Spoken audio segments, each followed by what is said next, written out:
So hello and welcome to the June 2021 case broadcast, where we're going to speak today on the subject of the art of war in business. So it's hello from me, Patrick Twitchett.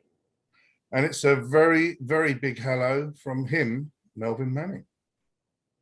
Very good, Melvyn. And this is the case broadcast, and case stands or represents connecting and supporting entrepreneurs. We hope you spotted the acronym. If you didn't, you might have to listen to that again, but it's quite simple. We run mastermind groups, monthly workshops, and this monthly broadcast, and it's on video and audio, where we want to give you, the listener, some valuable input to help you on your journey. So listen out, listen up, and listen in.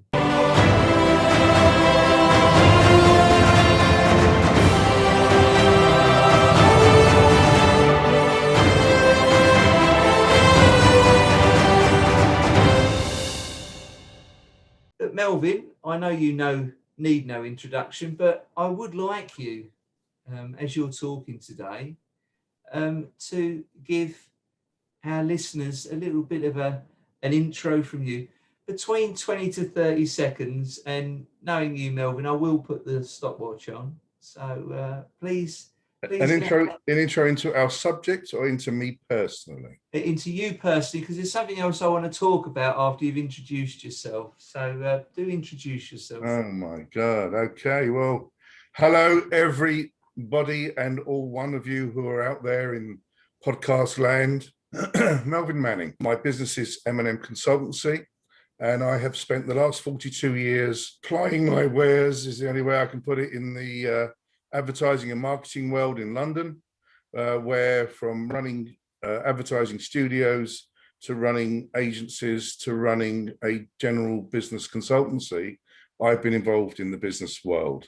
But predominantly my forte in when I come and talk to a potential customer and work with a customer ongoing is the advertising and marketing side of the business. The business could be product-led, the business could be led by services. It doesn't really matter, because we're going out there into the big wide world to sell whatever the proposition is. The proposition is the most important factor. I will look at that side of the client business and deliver it into the community that it needs, or I deem it or believe it and have recommended it to go into for the success of closure of sales. They do. Indeed. So to those joining us today, just a quick breakaway from our discussion there, just to let you know that if you wanted to know more or be a part of the Case Mastermind community, all you need to do is follow the links in the notes below to our website to find out more. And I'll see you there, in case you didn't already know. And now let's go back to the discussion. Melvyn, please walk us through the subject this month, which is the art of war in business. Indeed, and it's also related to a session for Case Mastermind, which will be happening in June this year, and I believe it's going to be on the 11th of June. So that will be, Melvyn Manning will be the star attraction. Well, this is for all you young entrepreneurs out there, business people, men and women alike. It's for those of you that think, what is there an art to business? Is there a methodology behind business? Is there a good example behind business? Where do all these trainers, where do these coaches, where do they get their insights from? How did it all begin? Well, not 100% sure that it began here, but several thousand years ago, roughly, a gentleman by the name of Sun Tzu wrote a book back in, let's say, whatever China was back in that day, and created the Art of War, which was all about military tactics and how to get around your opponent and how to gradually go through to win a war. So what I've got here, if you like, is an interpretation, only in 6 points, because it's quite a lengthy book, and it's had many different rewrites by various individuals who are coaches or who are business entrepreneurs, to try and give it some kind of form in the business environment. So what I've got here is lessons to take from Sun Tzu, from the Art of War chronicles, if you like, because everything's written in military tactics, whereby, for argument's sake, in war, then let your great object be victory, not lengthy campaigns. So that's just really all about the fact of, little and often to achieve your goal, in not so many words. Having those objectives, isn't it, Melvyn? It is. I mean, I'd like to just very quickly read out the six subjects that I'd like to cover and will be covering in June on that second Friday. Is the first one: capture your market without destroying it. I think that's rather important. Yeah. Avoid strength and attack weakness. I think that's essential. Yes. Maximize the power of business intelligence, which means know your subject, know what you're doing. Use speed to overcome your competition. Now, there'll be arguments for and against that, but the quicker you get into a market, the quicker you own it. That's what that's all about. Use alliances and strategic control points to your advantage. So don't make your competitor an enemy necessarily. Alliances can be very, very strong. Develop your character as a leader to maximize the potential of your employees. So in other words, you lead by example and get the best out of the people that you employ. These are the subjects that we will cover through Sun Tzu's The Art of War relative to your business. No, that's really good, Melvyn. So if you have any questions on that, Patrick, feel free. But what I'd then like to now do is just give a little précis, a little opening with a couple, maybe one example or more, and then perhaps we can just very strategically go into one or two, or maybe all of the various points and give an example. Yeah, I think on your first point there, where you quoted in war, then let your great object or objective be victory, not lengthy campaigns. Yeah, be victory and not lengthy campaigns. I think this comes in business as well with meetings. We can often be in meetings that are really long and drawn out, but if you've got your objectives right, actually meetings can take 10 minutes or 15 minutes if they're well prepared, well communicated out before the meeting. You're just in there making decisions, and I think that's I'm going to give you a quote from a very famous and a worldly famous movie in my introduction, which I think it kind of says it all. So I'm just going to bring. So forgive me while I read. I am going to read because I can't remember all these little things, because this has come from a book written by Sun Tzu. It's not written by me. This is an interpretation by me and from me to you, but it's, as I say, taken from these chronicles, written many centuries ago.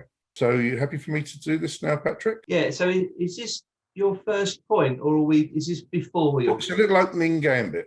Okay, yeah. That's a little bit of background. So business has always been tough, but it has become even more difficult as competition has become more global, faster paced, and increasingly technologically dependent. So why in the 21st century, you might want to ask yourself, would it make sense to look at The Art of War written by Sun Tzu for business advice? It's a book on ancient warfare written centuries before the birth of Christ. So we're going back to when God was a boy. This is when this all began. So it's a good question, that particular question. So the answer is that The Art of War lays out a brilliant strategic philosophy that has proven itself over the millennia in all types of competitive endeavors. Of course, it's been applied by the military because it was written for the military, but sports coaches use it, many business strategists use it, and have used it again and again and again to gain a competitive advantage. That's the big trick. to gain the competitive advantage. It has even moved into popular culture. So appearing in the classic film Wall Street. Now, I don't know anyone or many people that haven't seen Wall Street with Michael Douglas, who plays a real life person called Gordon Gekko, who was a very famous and still is a fairly famous finance person in Wall Street in New York, where he quotes in the movie a very famous line, which is taken from Sun Tzu's Art of War. It says, "I don't throw darts at a board. I bet on sure things. Read Sun Tzu, The Art of War. Every battle is won before it's lost." Now, what do you make of that, Patrick? Good. Well, the thing is this: do your planning and you'll win your battles. Don't do your planning and you'll lose. Yeah. It's quite simple. But unfortunately, the book itself is a bit of a hard read.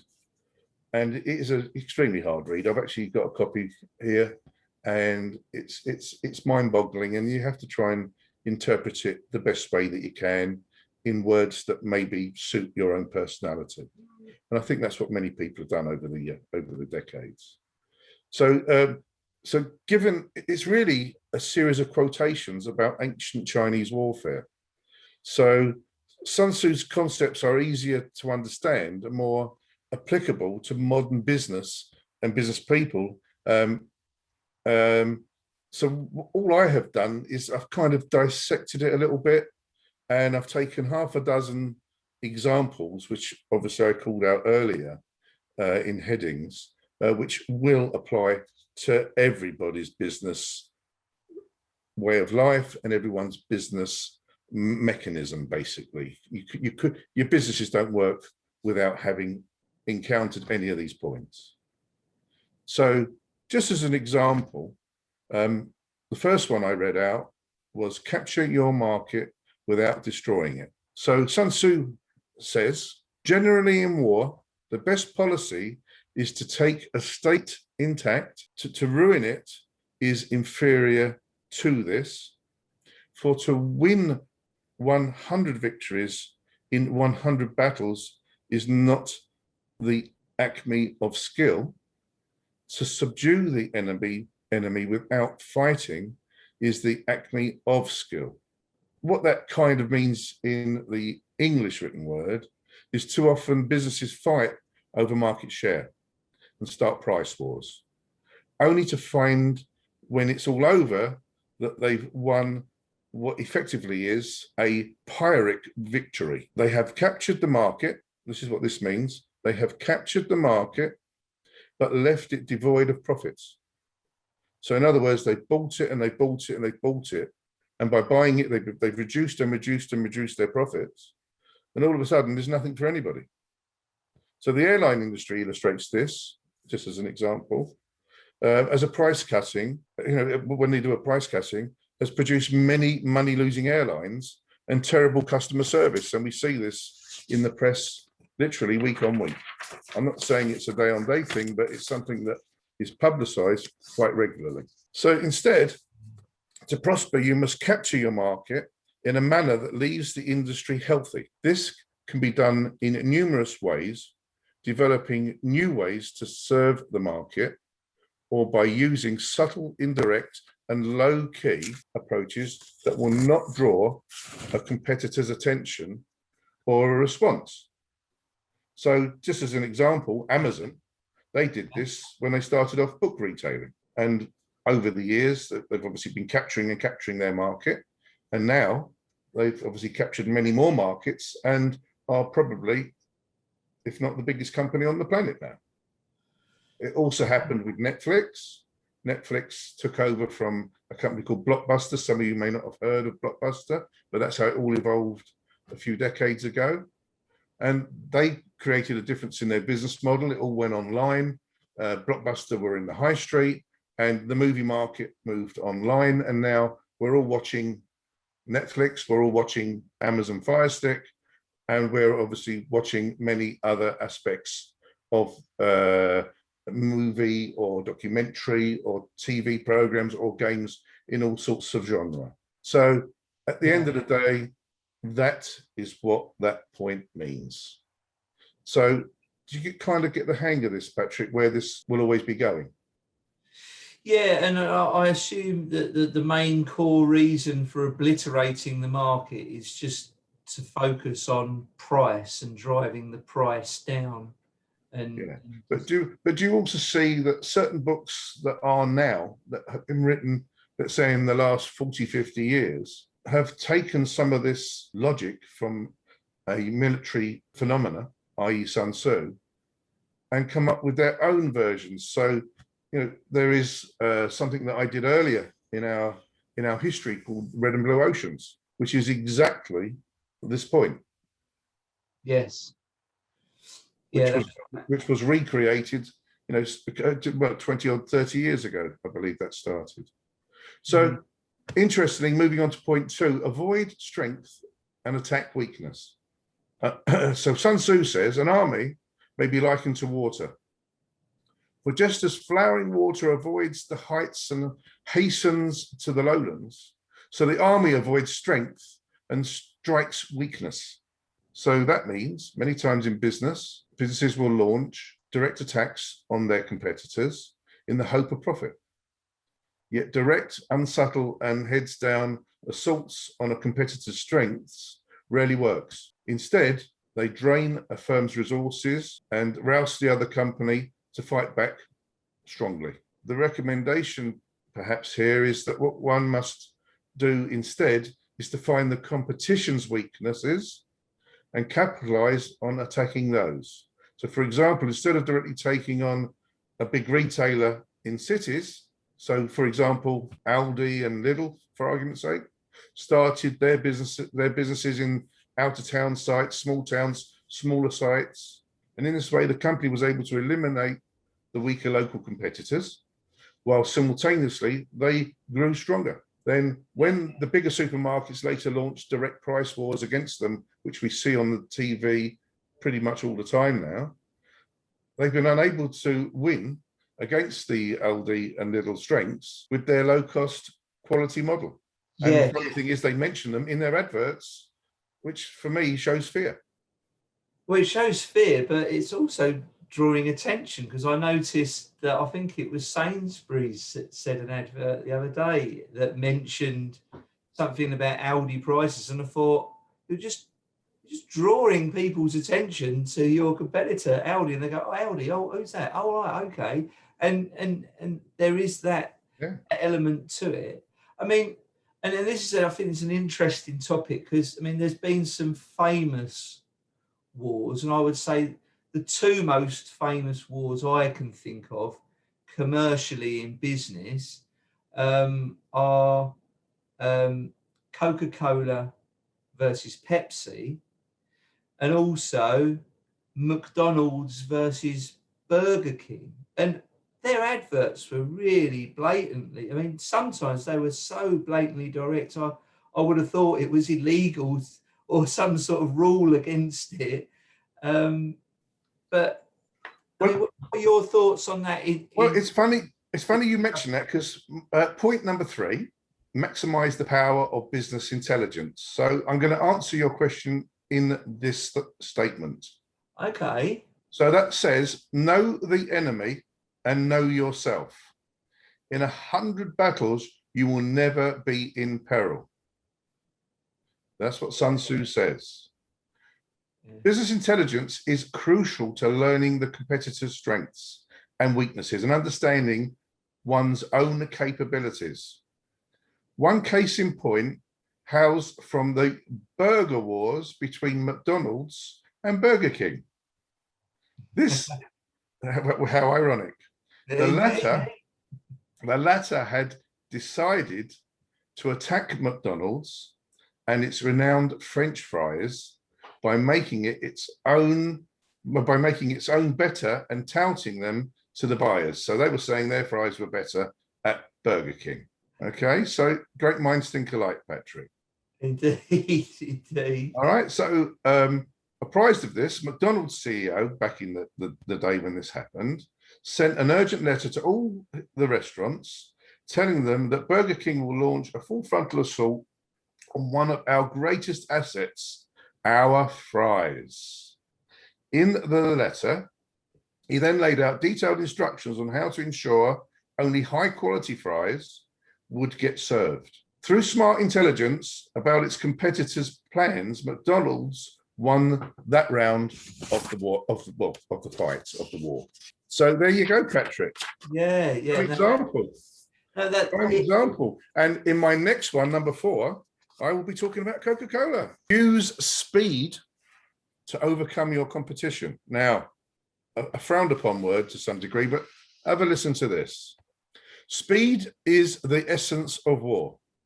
Take advantage of the enemy's unpreparedness, travel by unexpected routes, and strike him where he has taken no precautions. Now that's Sun Tzu. So in business, as in war, speed is essential. The changes companies face, whether social, technological, political, or economic, are only accelerating. Yeah. Which is technology obviously having its way and taking over to some extent. But obviously there's still humans pushing buttons somewhere. If a firm cannot move rapidly to respond to market changes, it will not survive, which is a very, very true statement. Speed is instrumental in being the first to market, which is obviously where the big boys have become big. Enabling a company to take advantage of fleeting opportunities and keeping the competition off balance. So companies such as Coca-Cola, as you referred to earlier, are continually bringing new products to market and finding new ways to deliver choice and convenience to customers. So for argument's sake, they'll bring out a new flavor, or they'll bring out a new type of way of dispensing their product. And the novelty is often in the dispenser. You'll have a Coca-Cola fridge, or you'll have a Coca-Cola this, or you'll have a Coca-Cola that. And obviously it's the brand versus, or not versus, but working with their product structure. And that is very clubby, isn't it? Well, that's right. I mean, Coca-Cola is a classic example. I mean, I always refer back to, everybody probably knows now, but, I grew up thinking Father Christmas wore a red jacket with white fur around the edge. Yeah.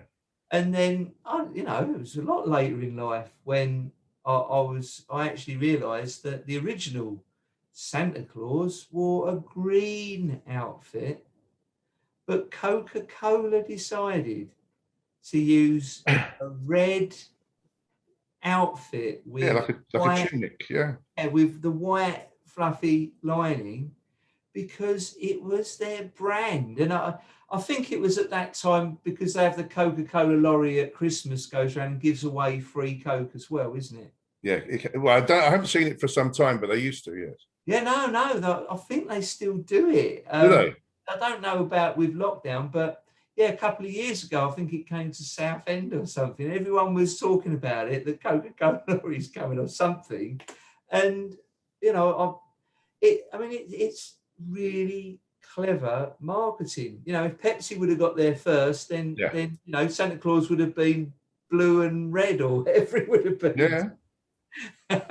You're lucky Fanta didn't get there. An orange. Well, Donald Trump could have been Father Christmas, couldn't he? An orange Father Christmas.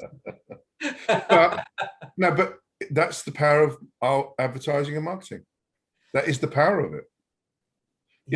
When companies do endorsements into movie structures, that is strategic placement. So whether it's Aston Martin cars or Coca-Cola or Wilkinson or whoever it might be, with the Blade with James Bond, who knows? You just don't understand the value of what that means to the brand and to the product. Yeah, and I think speed is something that I've been looking at very recently, because we're talking now where Clubhouse has appeared as a social media platform. Yeah. And only on invitation only. Pardon? on invitation only? Well, it's invitation only, but what I'm talking about the speed, because yeah, they've made it exclusive. But what they've done, they've launched it. It's still in its what do they call it? A beta phase, don't they? And that's why they're making it exclusive, because they're Yeah. trying to modify it. They haven't perfected it, and then released it. No, it's been released, and then they've allowed a small audience in, and as they've been perfecting it, they've increased the size of the audience before a final rollout. I mean, I despise the fact that it's exclusive to Apple, and I've aired my opinion on that quite vehemently. There's a method in their madness. Look, there is, and I know that perhaps the Apple operating system works better with it, etc. But I was quite irritated by that exclusivity. But I think it's been quick, and it's attracted a huge amount of attention. Interest. And now, and why is there interest, Patrick? Oh, the exclusivity, isn't it? The unknown. What? Why is it so exclusive? Yeah, FOMO, fear of missing out. It's all of that, and now Twitter is releasing some similar type of aspect to its platform. Instagram is following up, so it's now all this. It's exactly right. The speed. It's who's going to now come in. Who's going to be first? Yeah. It's. But even the fact that one of them is second, they're reacting quickly. You know, LinkedIn might bring something out. You know what LinkedIn's like. LinkedIn will bring something out in 10 years' time, and then go, we got a thing similar to Clubhouse. You know, this kind of segues us onto point 5 of Sun Tzu in my presentation. The use of alliances and strategic control points to your advantage is another way to go, where you don't have to be necessarily first, and you can possibly even work with others to achieve your goal. So, yes, Sun Tzu says, therefore, those skilled in war bring the enemy to the field of battle and are not brought there by him. So it's drawing the enemy into the field of battle. Yeah. So in this interpretation, so by forming alliances with other companies, one can acquire new capabilities and access new markets. Yes. Even allying with competitors, and that's obviously cooperation, whichever the way you want to look at it, can be smart strategy as well.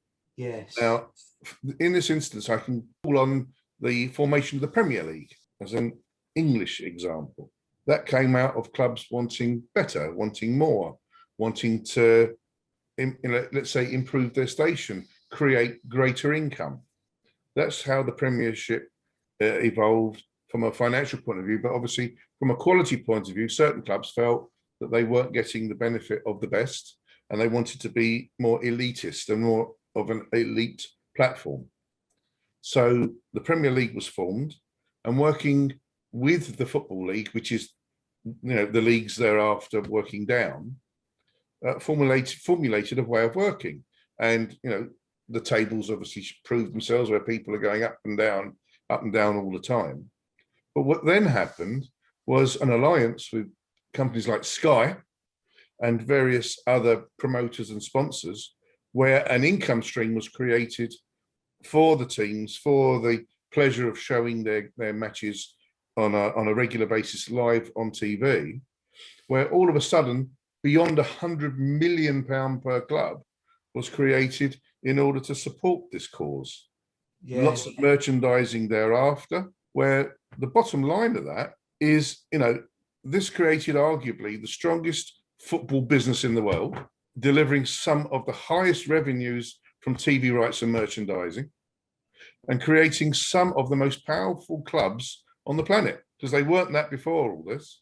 No, you mentioned there about sort of product placement a little earlier, and this is massive in films now. You see the famous one was Daniel Craig as James Bond when he was going down the pan, which to me was a bit strange for the marketing. When he was going down the pan, he was drinking Heineken, and he was shown drinking a bottle of Heineken. And actually, it was when he was hitting rock bottom as James Bond. And it was like, actually, is that the right message you want to send to your audience? But it was still product placement. Yeah, but in the film, he's most famous for his watches. It's, you know, if it's not an Omega, it's a Rolex. Yeah, and you know, the product placement. Netflix is using it. You know, people are flipping up laptops, and it's got that Apple on it, and it's clearly in the shot on the screen, so people can see it. But Netflix is, you know, a very affordable platform, so I watch that and I say, that doesn't affect me, because they're using that to pay for their productions, to give me entertainment, and I have to pay a reduced fee to watch it. If they didn't do product placement, they'd probably have to charge me £25 a month rather than the £6 or the £9 or whatever we pay. So I understand that. And yeah, a classic example, which I know you and I both enjoyed this film, Melvyn, was Coming to America 2, which has just recently come out. Yeah. And I do like aspects of that film that make me laugh, because obviously the guy there is McDowell's, the burger show. Taking on McDonald's. Yeah, McDowell's. And he said, we've got the Big Mick burger. And you know, that does make me laugh, you know, and all the things he was coming out with. But I noticed that I've seen that, because that has been produced by, I think that's an Amazon production, isn't it? An Amazon Prime production. It is, yeah. I think it is. Yeah. But on the table, when they're talking about all that, if you look, they have got a pile of drinks. Did you notice that? Yeah. And what was the name of the drink, Melvyn? Don't remember. Pepsi. I remember all the drinks being there. It was Pepsi. They were Was it all a Pepsi brand, was it? piled up on the table in front of them in this shop. And me being me, and Lorraine must get fed up with me, I'm always commentating on commercials, how good they are and how bad they are. And when I saw that, I was like, can you see, look at that, look at all the Pepsi things there. I wonder how much revenue they got, how much income they got from Pepsi to put that on that film, and then how much revenue Pepsi have got from seeing that on that screen. And it's an alliance. It's a perfectly legal alliance between two companies, and saying, look, I'm producing a film here. I'm making loads of money making this film. I want a piece of the action. I want some money in from you, but you are going to get so much more off the back of it. Yeah. It all works. It's brilliant. You know, fantastic business. And that's a strategy. They've all done that aside, and moving on. Another point, 4.5 for the, let's say, the more millennial type of listener and viewer. Controlling strategic positions is another way to compete successfully.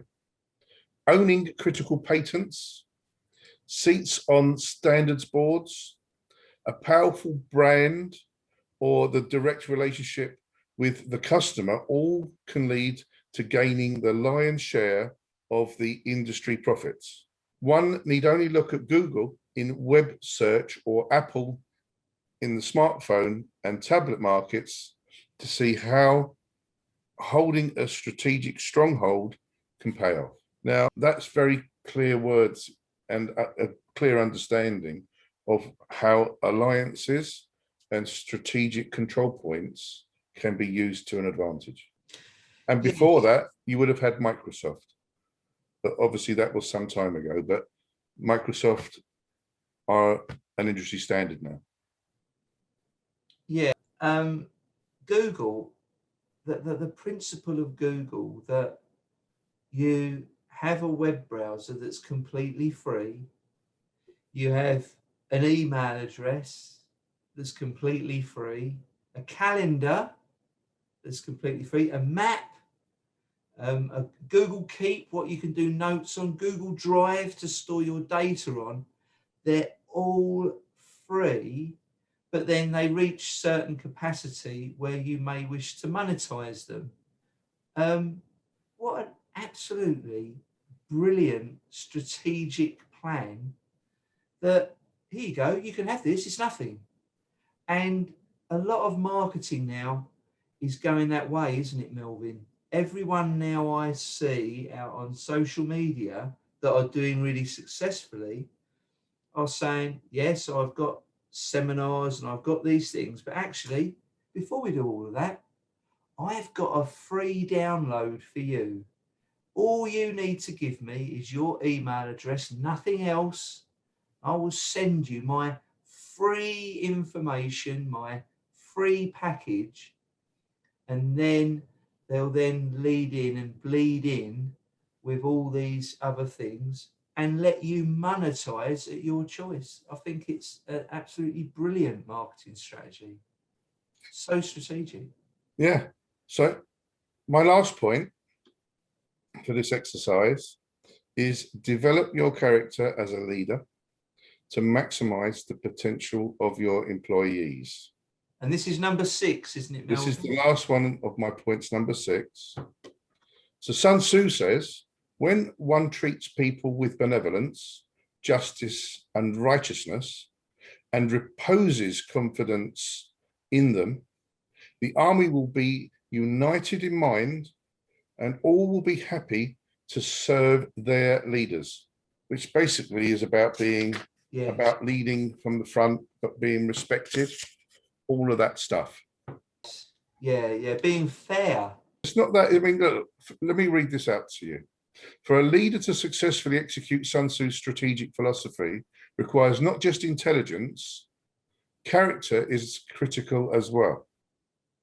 Yes. So moving on, one cannot align the team on the right path and deliver real value to customers long term without having sufficient character, a sense of self-awareness, and an understanding and empathy for others. Kind of comes together a little bit now.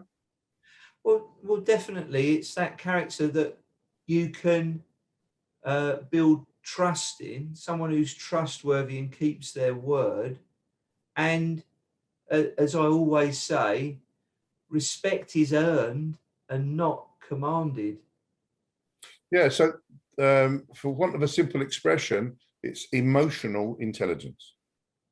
Yes.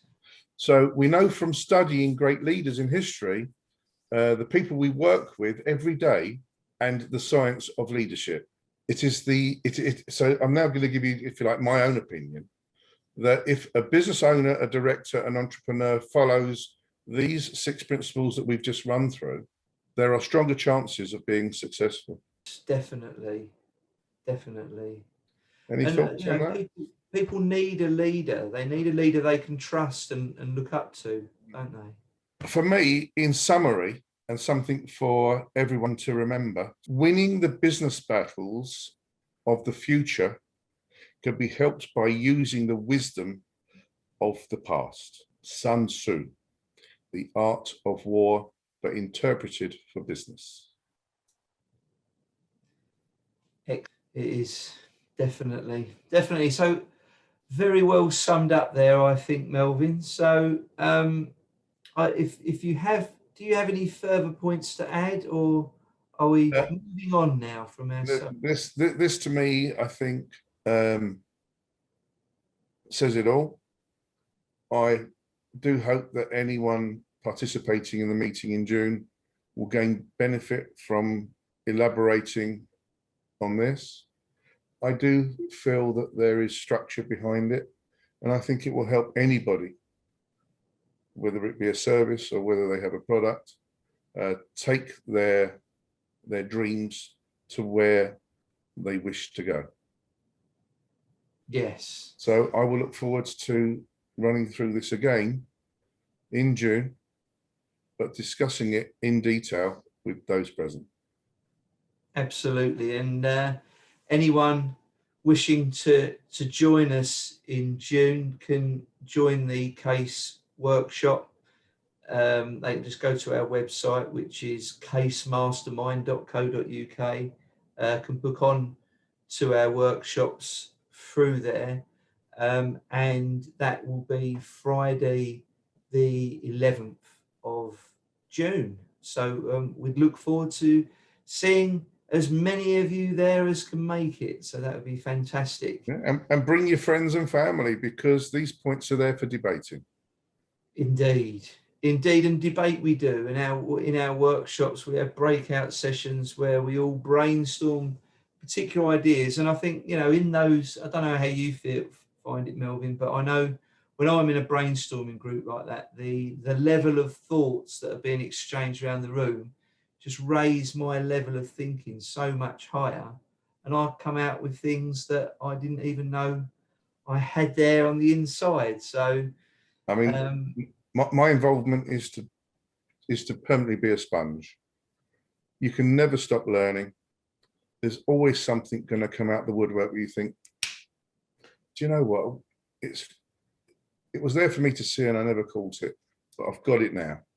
And you know, you can never get enough of learning. yes, definitely. And Melvyn, as we know, each month, if people leave feedback with a tagline, a hashtag of it, or just putting the word in very creatively or secretively into a review or post about the case broadcast, what is the word they can, or phrase they can use this month? It's a good question, that, Patrick. There are so many that I have that come to mind on this particular subject. It might not be Sun Tzu says, it might be more like... Well, I don't want it to be Sun Tzu says, but I might like it to be something like winning the business battles. Oh, winning the business battles. Very good. So those listening, if you want to put that into your feedback about our case broadcast this month, you stand a chance of winning a prize. And we'd love to hear from you and engage with you more. So moving on from that, does move to a section of the battle of words between Indeed. and I. Yes. I gave you a very humbly nice one on our last occasion. Well, you gave us a word indeed, Melvyn, last month, in the month of May. And what was that word? Please refresh our memory. I'm going to refresh you. The word is a rampallion, which is something that occasionally you could be. Oh, you mean... but in the nicest sense. So you're going to say something regarding to me that's actually going to be quite nice? It's bordering on nice. It's kind of a very pleasant kind of thing that was always said of the Pink Panther. Pink Panther? Yeah, that he was a very pleasant guy back in the day in the movies, but he was a bit of a scoundrel. And that's what rampallion is. Okay. Okay, so a bit of a ruffian or a scoundrel. Scoundrel, yes. A bit like Peter Niven type. If you're as old as me, you might know who that is. Oh, what, David Niven? Sorry, Peter Niven. David Niven. No, oh yes, David Niven. Or as the who cut that Peter bit out. Definitely David Niven. Yeah, and who was the other guy who played the Pink Panther? Oh goodness. Oh, the name escapes me now. I'm going to have to Google that while we're David Niven was the earliest Pink Panther. Oh, okay. No, it was the other guy, a very well-known actor. I know it was later played by Steve Martin, wasn't it? But in the Yeah, but he was playing another thing, the Dirty Rotten Scoundrels, with Michael Caine. Yeah. Oh no, I'm just trying to think who that actor was. It'll come to me in a minute. I'll. Okay. But nevertheless, Indeed. a backhanded compliment. Yes. Okay, a backhanded compliment. Okay, I suppose I'll take that one on the chin. And if our listeners can remember who I'm trying to refer to, a well-known English actor who I believe was in the Battle of Britain as well. I'm just trying to think what his name was. You can definitely message us and contact us and tell us who that is. Well, that was only on a little while ago on TV, wasn't it? Battle of Britain. It's been on several times. Yeah. Christopher Plummer. Christopher Plummer. Oh, right. Christopher Plummer. I thought he was in the Sound of Music. He was, but he wasn't the Pink Panther in the Sound of Music. It was Baron von Richtenstein or something? I don't know. The Von Trapp family. Yeah, whatever it was. And he again is of a similar ilk to Mr. Niven, isn't he, in that sense? Yes. Yeah. Okay. But there were many good actors in the Battle of Britain. Okay, well, it's nice to know you consider me a scoundrel, Melvyn. Yes. Thank you for that compliment. You seem to call it a compliment. Okay. So I've got to come back with another word. What have you got? What have you got? Anything good? Yes, it's... Now, you see, I would pronounce this word consinuous, but it's... Oh, no, but it's consinus. Consinus. Yeah, not incontinent. Oh. Consinus. Can't wait to find out what that means. Indeed, Melvyn, indeed. And all will be revealed. Yes, I will be a fly on the wall when that happens. That the merry month of July. Yes. We'll see. Can't wait. Indeed, you will wait with eager anticipation. I do. If there's nothing else to add, then it's just left to our farewell, Melvyn. Indeed. So yes, let's do it. For me, it's goodbye from me. And it's an incredibly goodbye from him. Thank you. Goodbye.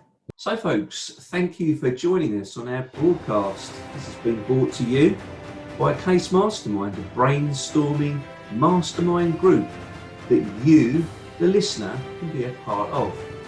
Just follow the links in the notes attached to our website and Eventbrite pages to see what events you can join us at. If you enjoy our content, please share and review. One of the talented people who leave us a great review with that month's watchword that's given out on our monthly broadcast will be selected for a prize.